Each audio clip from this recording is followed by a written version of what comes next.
भारत छोड़ो न्याय यात्रा में मणिपुर से हम महाराष्ट्र गए और रास्ते में हज़ारों युवाओं ने कंप्लेन की थी कि हिंदुस्तान में नॉन स्टॉप पेपर लीक होते हैं। और आज आप सबको मालूम है कि NEET paper and UGC NET के जो पेपर्स हैं वो लीक हुए हैं और एक कैंसिल भी हुआ है। कहा जा रहा था कि नरेंद्र मोदी जी ने यूक्रेन की लड़ाई रोक दी थी। मतलब एक ऑर्डर देके जो रूस और यूक्रेन के बीच में लड़ाई चल रही थी उसको रोक दिया था, ब्रेक लगा दी थी। इजराइल और गाजा के बीच में जो लड़ाई चल रही थी उसको भी नरेंद्र मोदी जी ने रोक दिया था। मगर किसी ना किसी कारण जो हिंदुस्तान में पेपर लीक हो रहे हैं उसको नरेंद्र मोदी रोक नहीं पा रहे हैं या रोकना नहीं चाहते हैं। नुकसान स्टूडेंट्स का होता है।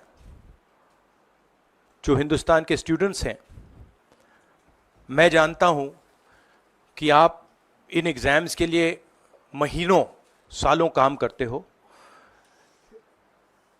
ये आपका फ्यूचर है और आपके फ्यूचर से खिलवाड़ किया जा रहा है। मध्य प्रदेश में व्यापम हुआ और अब उस व्यापम को नरेंद्र मोदी जी और उनकी सरकार पूरे देश में फैलाने का काम कर रही है। मैं इंस्टीट्यूशनल कैप्चर की बात करता हूं, मीडिया की बात करी, अलग अलग हिंदुस्तान के जो संस्थाएं हैं उनकी बात की। यही एजुकेशन इंस्टीट्यूशंस में हो रहा है। पेपर लीक का कारण है कि सारे के सारे वाइस चांसलर्स, एजुकेशन सिस्टम को बीजेपी के लोगों ने, उनके पेरेंट ऑर्गेनाइजेशन ने कैप्चर कर रखा है।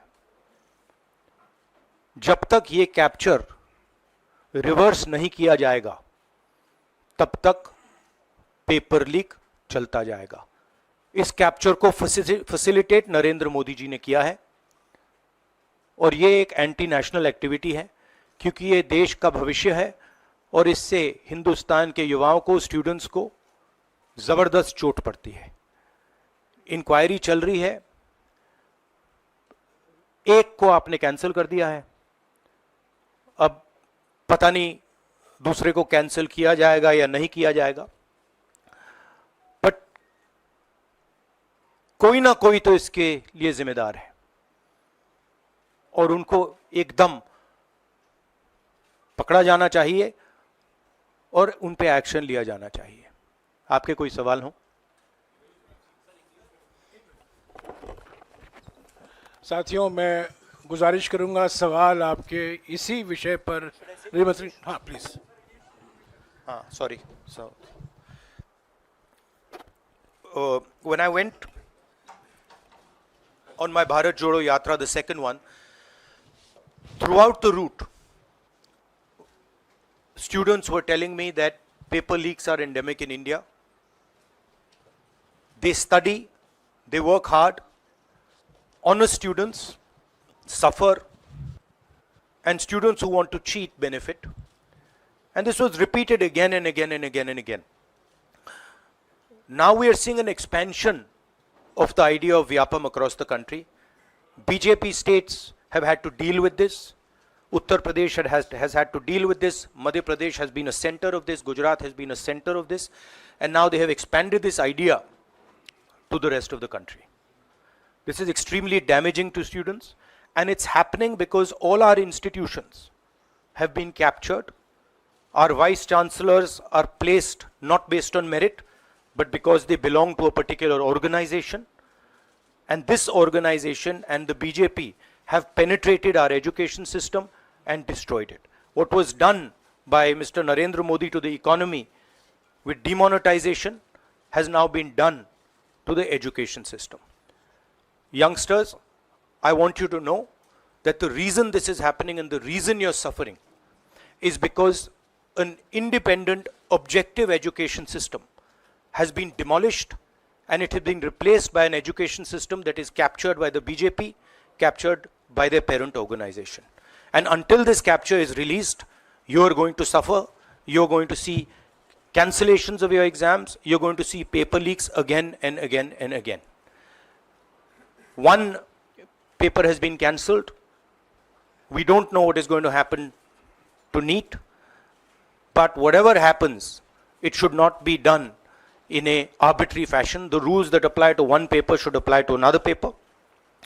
And it is very important that the people who are guilty here are brought to book and they are punished. Thank you.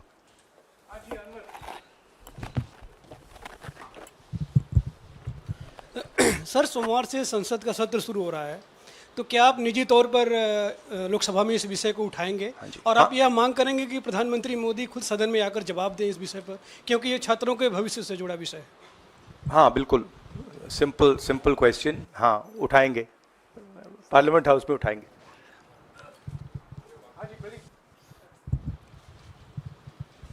Thank you sir.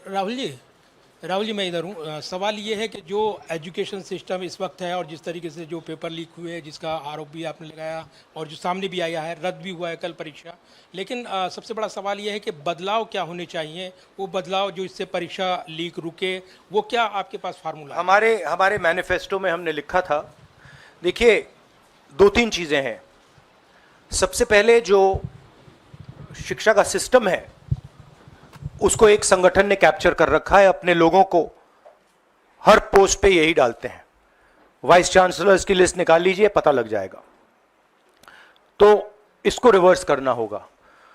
दूसरी बात, मैनिफेस्टो में हमने साफ कहा कि पेपर लीक होने के बाद कार्रवाई करना एक बात है, बहुत जरूरी है और स्ट्रिक्ट से स्ट्रिक्ट कार्रवाई होनी चाहिए.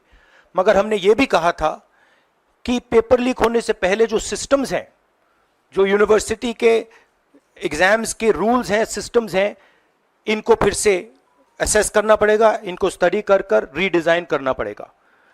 ये दोनों काम हमने अपने मैनिफेस्टो में साफ लिखे हैं और विपक्ष दबाव डालकर ये दो काम सरकार से करवाने की कोशिश करेगा.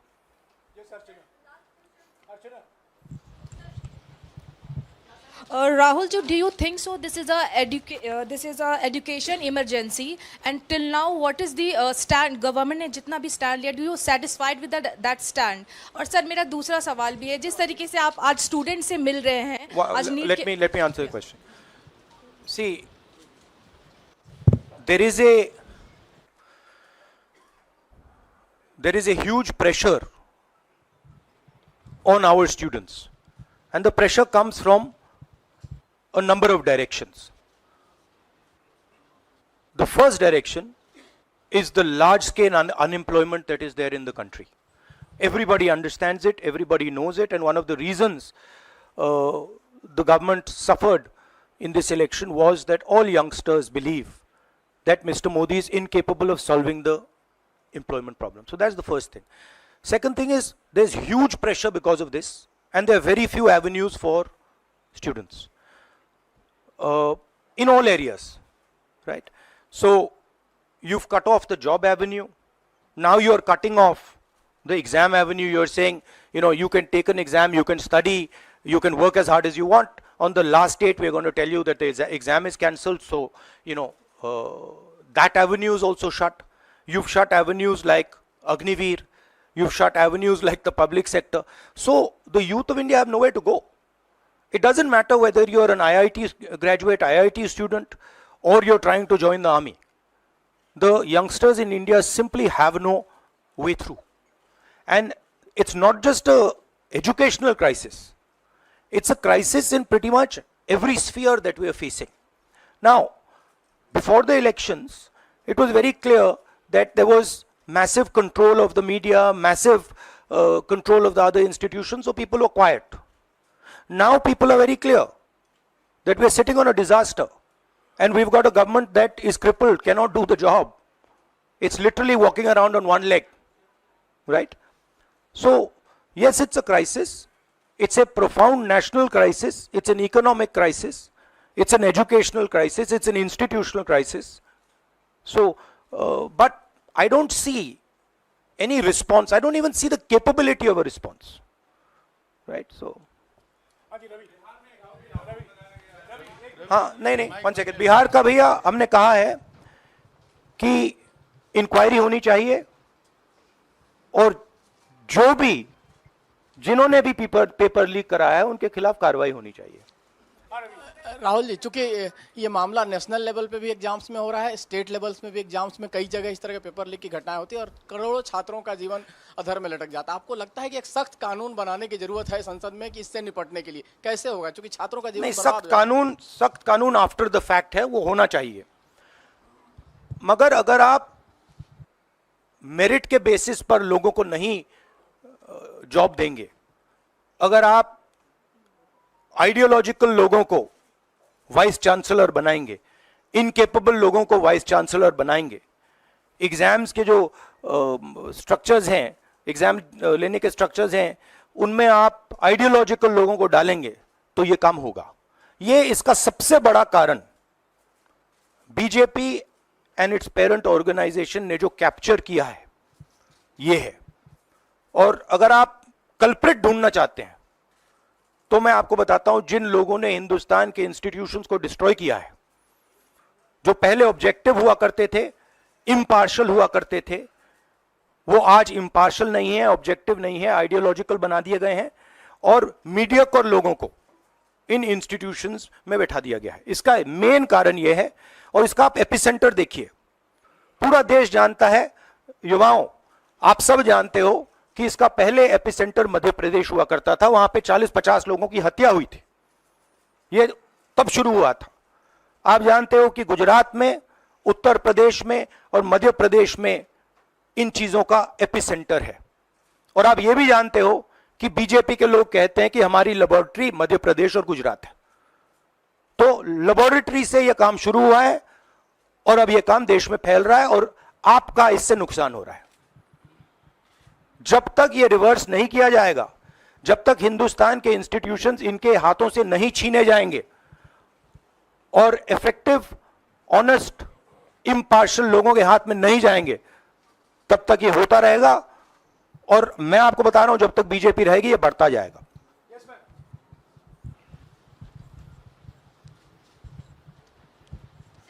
सर, एनटीए के अंदर सारे एग्ज़ाम्स आने लग गए हैं, नीट भी, नेट भी, और इवन कॉलेज एडमिशन्स भी उसी पे हो रहे हैं. तो आपको लग रहा है ट्रांसपेरेंसी कहीं ना कहीं वहीं ख़त्म हो जा रही है, क्योंकि वो एक एजेंसी जो है वही सारा कंडक्ट करा रही है. तो आपने पार्लियामेंट में इस मुद्दे को उठाने को सोचा है कि एनटीए को कहीं ख़त्म करने की ज़रूरत है या बदलाव करने की ज़रूरत है? नहीं, देखिए, अगर हिंदुस्तान में बहुत सारे ऑनेस्ट लोग हैं, बहुत सारे ऑब्जेक्टिव लोग हैं, अगर ऑब्जेक्टिव लोगों को, ऑनेस्ट लोगों को आप ये काम दोगे, पेपर लीक नहीं होगा. अगर आप मीडियोकर लोगों को राजनीतिक बेसिस पे, आइडियोलॉजिकल बेसिस पे चुन के करोगे तो ये काम होगा. और ये मैं कह रहा हूं, दोहराता जा रहा हूं कि हर हिंदुस्तान की हर संस्था को कैप्चर कर रखा है. लीगल सिस्टम को, ब्यूरोक्रेसी को, इंटेलिजेंस एजेंसीज को, इन्वेस्टिगेटिव एजेंसीज को, एजुकेशन सिस्टम को.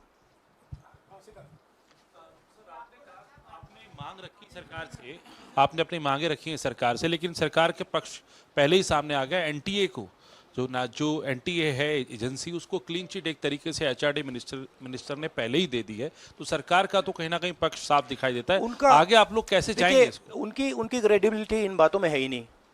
वो क्लीन चिट दें उसका कोई मतलब ही नहीं है. उनकी जीरो क्रेडिबिलिटी है. सब लोग जानते हैं कि एपिसेंटर मध्य प्रदेश, गुजरात एंड उत्तर प्रदेश. सबसे ज्यादा मेरी यात्राओं में सबसे ज्यादा पेपर लीक की बात यहीं आई थी. उत्तर प्रदेश में आई थी, मध्य प्रदेश में आई थी.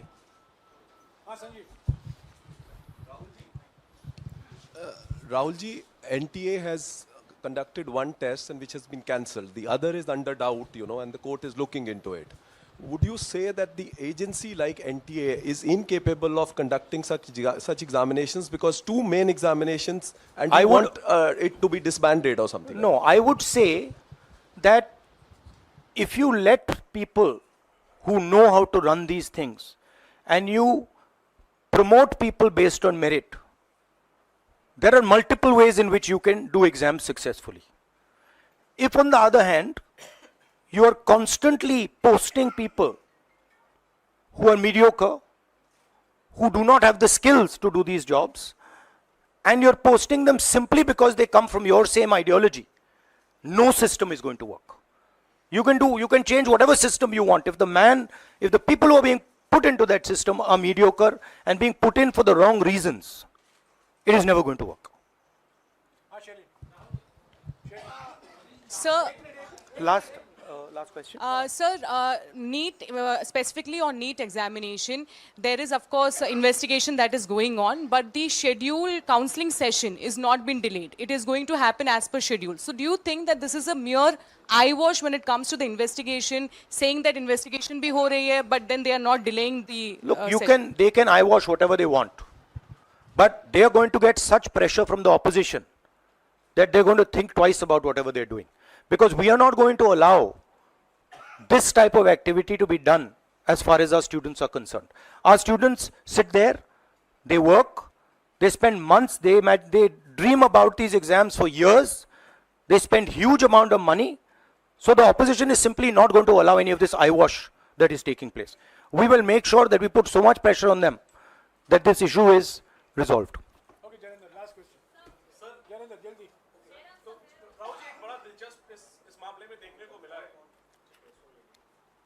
तो इसी विषय पर इस मामले में एक अजीब स्थिति है कि जो आरोपी हैं पटना में वो स्वीकार कर रहे हैं कि उनको पेपर पहले मिल गया था, यानी सीधे सीधे पेपर लीक का केस है और सरकार की तरफ से पहले तो क्लीन चिट दे दी गई, पेपर लीक से इनकार कर दिया गया और अब बिल्कुल रेडियो साइलेंस है।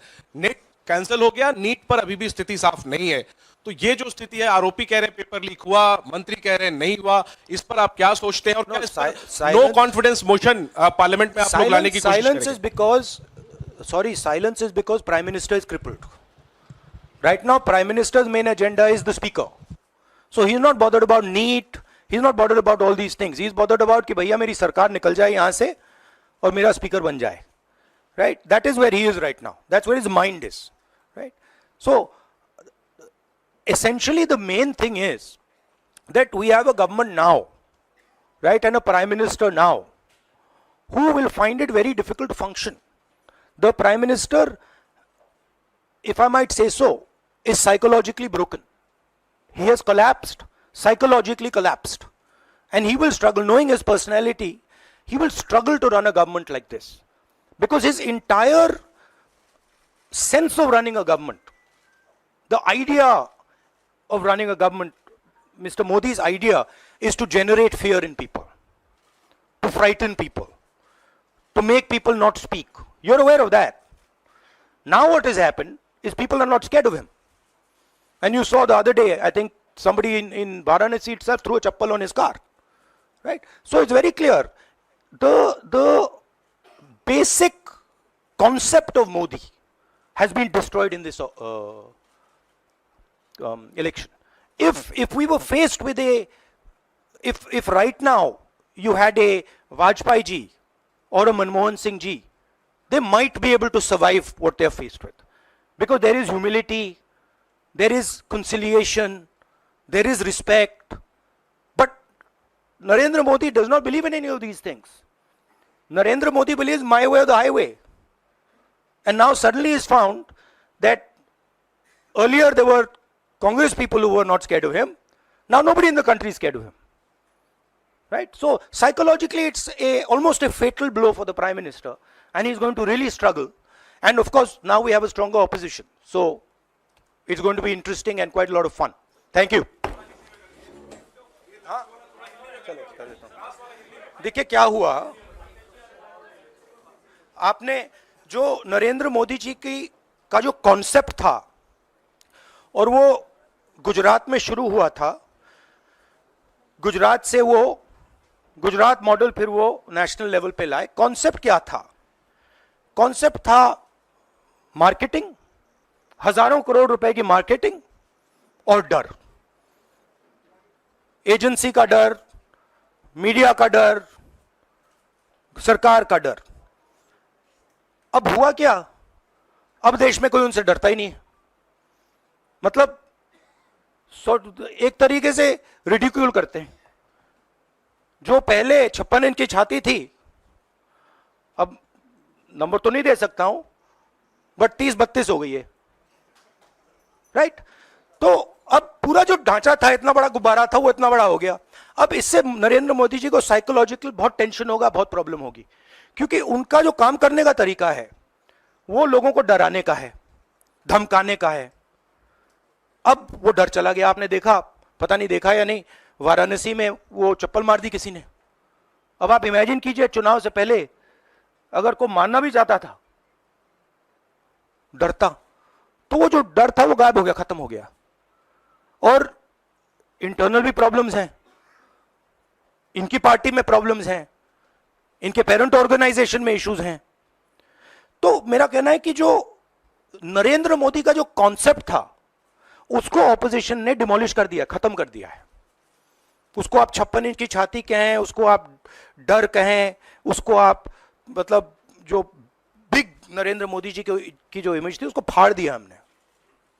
अब अगर वाजपेयी जैसे लीडर होते जो जिनमें ह्यूमिलिटी थी, मनमोहन सिंह जी जैसे जिनमें ह्यूमिलिटी थी, लोगों की रिस्पेक्ट करते थे, बात सुनते थे, ऐसी सिचुएशन वो काम निकाल सकते थे।